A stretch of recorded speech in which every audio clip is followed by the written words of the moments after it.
em 2 Reis capítulo 7, a partir do versículo 3, que diz assim: 4 homens leprosos estavam aonde, gente? À entrada da porta, os quais disseram uns aos outros: para que estaríamos nós aqui sentados até morrermos?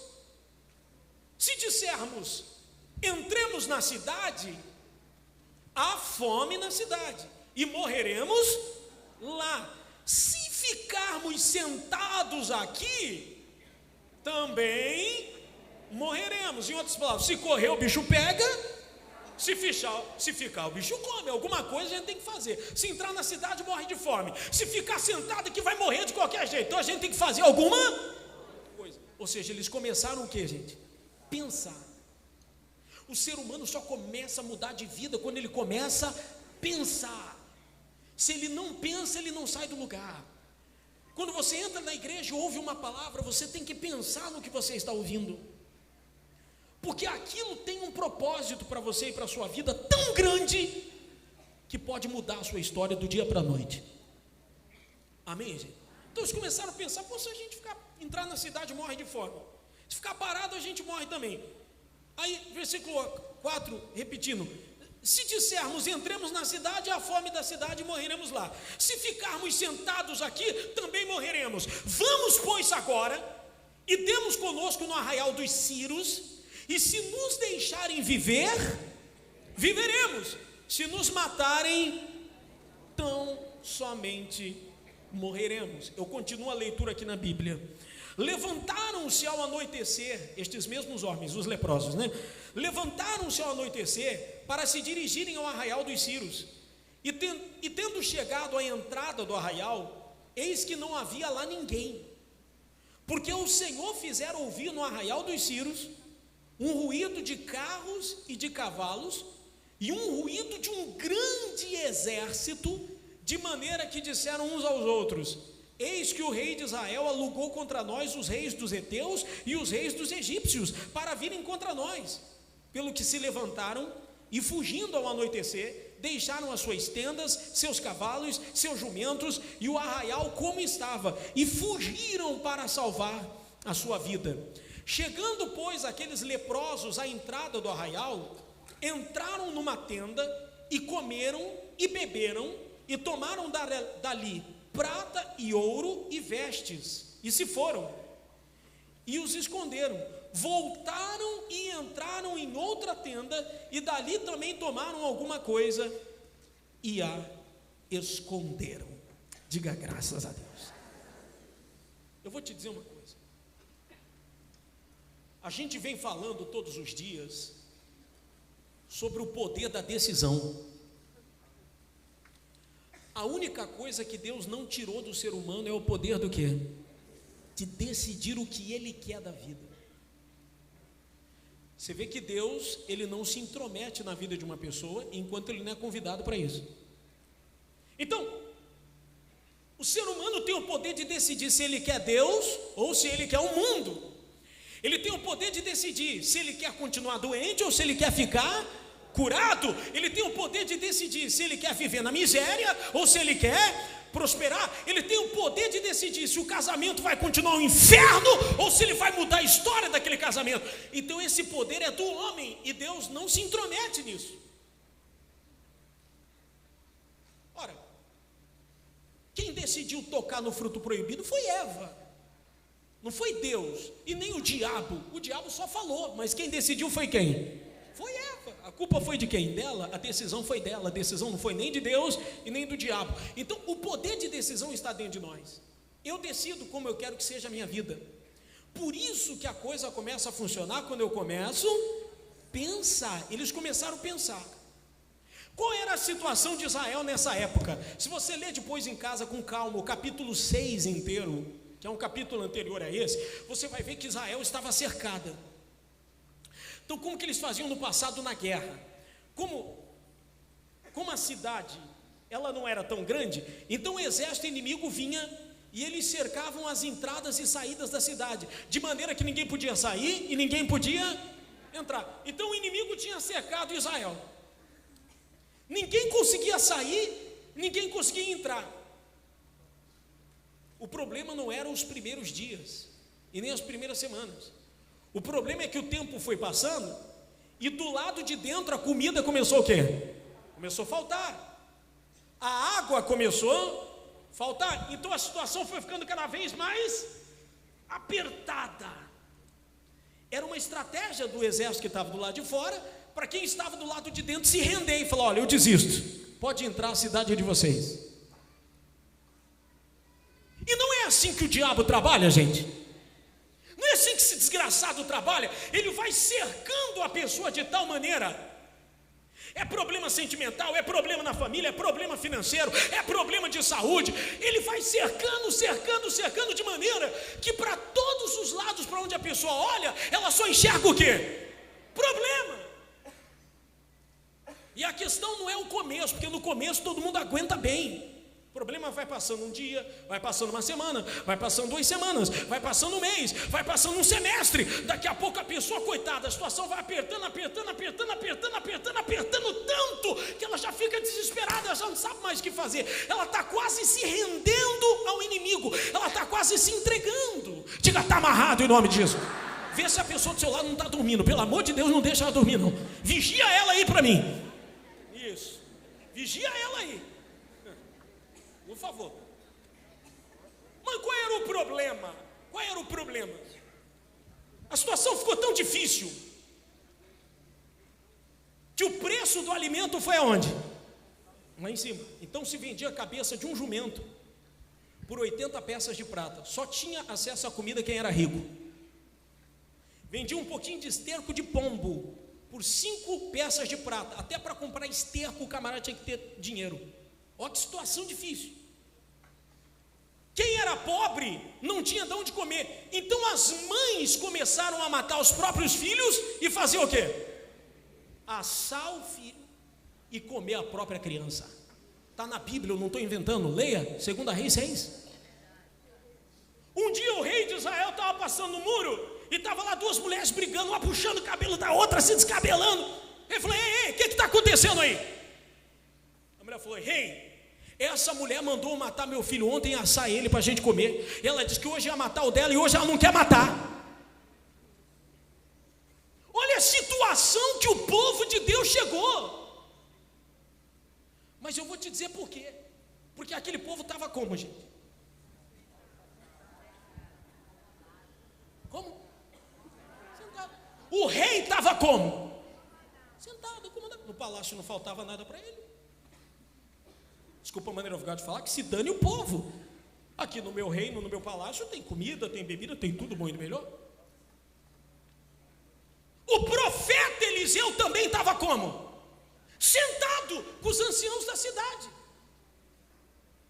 Quando o rei ouviu aquela mulher falar aquilo, a Bíblia diz que ele rasgou as vestes, ele pegou as vestes assim, ele rasgou de raiva, jogou. Caramba, rapaz, você é goleiro? Ele rasgou as vestes, deu um grito, ficou indignado, mas não adiantou nada. O que tinha que ser feito ele não fazia, que era ir decidir a vida dele aonde? No altar. Aí ele ameaçou o profeta, mas não adianta ameaçar o profeta, ele que tinha que reagir. Então, olha só o cenário: dentro da cidade, fome, miséria desgraçada, mãe matando o filho para comer. Do lado de fora da cidade, outro cenário: o exército inimigo lá fora, mas o exército tinha do bom e do melhor. Não faltava nada para eles. Lá tinha ouro, tinha prata, tinha bebida, tinha comida. Era só uma decisão de quem estava dentro partir para quê? Para fora e enfrentar, meu caro. Mas o medo faz a pessoa ficar parada. Na porta da cidade tinham 4 homens leprosos. Dentro fome, fora prosperidade e no meio, na porta, os 4 leprosos. Aí eles começaram a pensar: rapaz, a gente foi expulso da cidade por causa da lepra, a gente não pode entrar. Mas ainda que se a gente entrar lá escondido, tem fome na cidade e a gente vai morrer de fome lá dentro. Mas se a gente também ficar aqui o quê? Sentado, a gente vai morrer de fome de qualquer jeito, porque aqui na porta não tem comida. Só tem um jeito. Vamos para onde? Vamos lá para o Arraial dos Círios, vamos para os inimigos. Se eles nos deixar viver, excelente. Se nos matar, mais cedo ou mais tarde a gente vai morrer de lepra, e a gente está morrendo lentamente, então pelo menos mata logo, mata rápido, acaba com a dor, acaba com o problema. Mas sentado, parado, acomodado, a gente não pode ficar de maneira nenhuma. Então esses homens começaram a pensar, e quando começaram a pensar, eles decidiram mudar de vida.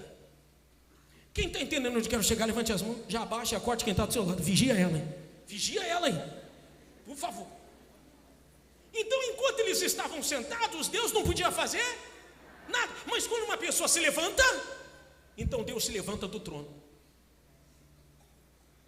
Deus está lá assistindo a situação. Israel está lá, cercado.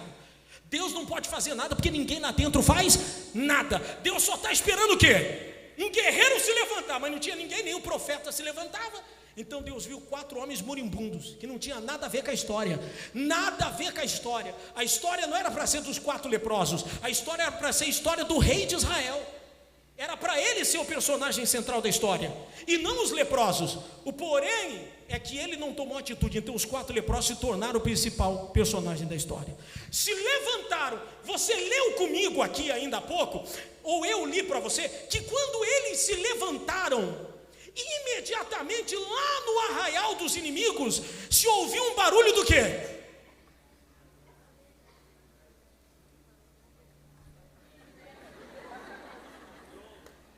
Barulho do quê? De um grande exército se aproximando. Mas quem era o exército?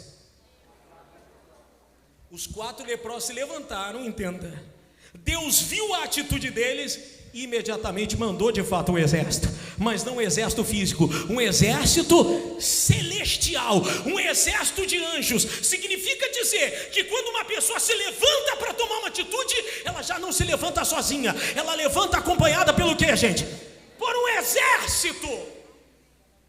Os inimigos começaram a ouvir o barulho de um exército e falaram: meu Deus do céu, o rei de Israel fez uma aliança com o Egito, fez uma aliança com os Egito, estamos perdidos, vamos embora. E só deu tempo de colocar as calças, a camisa e deixaram o ouro, deixaram a prata, deixaram a comida, deixaram tudo e saíram correndo, pensando que era um exército, e de fato era um exército. Quando chegam os leprosos, o que eles encontram?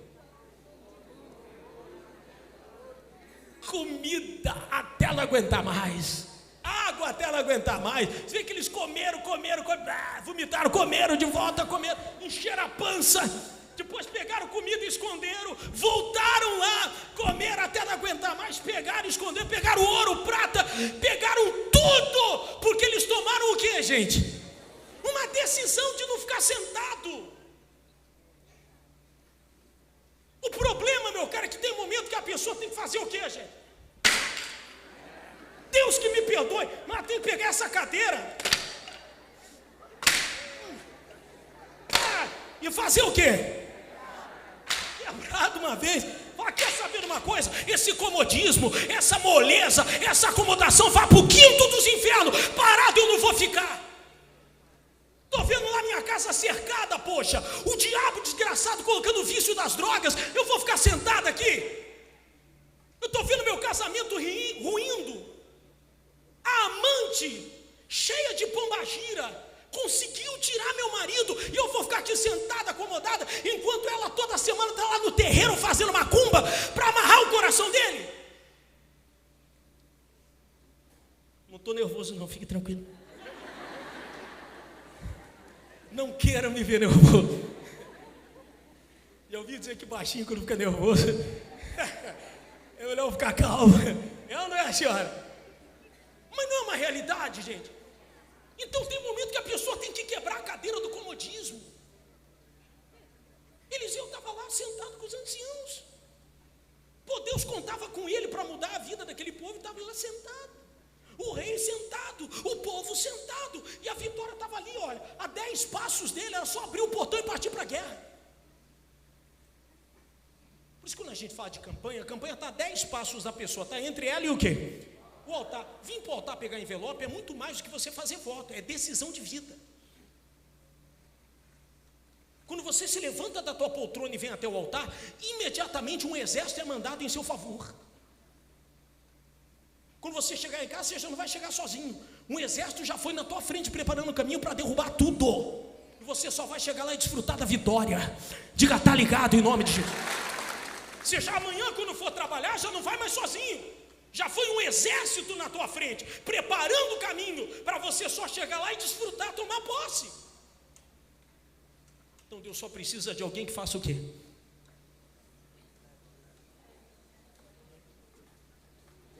Alguém que faça o quê?